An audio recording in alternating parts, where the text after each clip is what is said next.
கர்த்தருக்கு மகிமை உண்டாவதாக.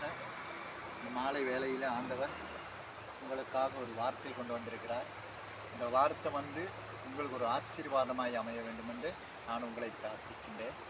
அதே போல் இப்போ நாங்கள் ஒரு வார்த்தையை வாசிப்போம். யோகான் 1வது அதிகாரம் 12வது வசனம். அவருடைய நாமத்தின் மேல் விசுவாசம் உள்ளவர்களாய் அவரை ஏற்றுக்கொண்டவர்கள் எத்தனை பேர்களோ அத்தனை பேர்களுக்கும் தேவனுடைய பிள்ளைகளாகும்படி அவர்களுக்கு அதிகாரம் கொடுத்தார். ஆமேன். அந்த வார்த்தையை எப்படி படிக்குது? நாங்கள் தேவனுடைய பிள்ளைகளாக மாறணும், தேவனை ஏற்றுக்கொள்ளணும். ஏற்றுக்கொண்ட பிள்ளைகளுக்கு தான் அந்த அதிகாரம் ஆண்டவர் கொடுக்கிறார். அப்போ அவர் பிள்ளைகள் என்று சொல்லும் பொழுது அவர் எங்களை ஆவிக்குரிய பிள்ளையால் மாற்றுகிறார். நாங்கள் முன்னே இருந்தோம்,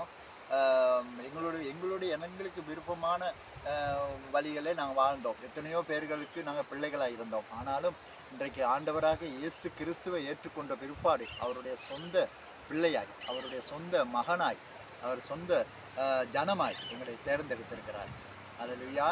ஆண்டவர் இன்றைக்கு உங்களுக்கு கொடுத்த அந்த வார்த்தை ஜீவனுள்ள வார்த்தை.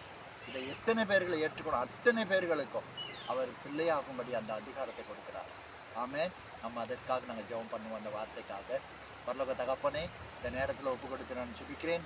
ஆண்டவரே, இந்த வார்த்தை நீர் எங்களுக்கு கொடுத்ததுக்காக நன்றி. இந்த வார்த்தை மூலமாய் ஆசீர்வதிங்க. எத்தனை பிள்ளைகள் இந்த வார்த்தை கேட்கிறார்களோ அத்தனை பிள்ளைகளையும் ஆசீர்வதித்து அவர்கள் பெருக பண்ணுங்க.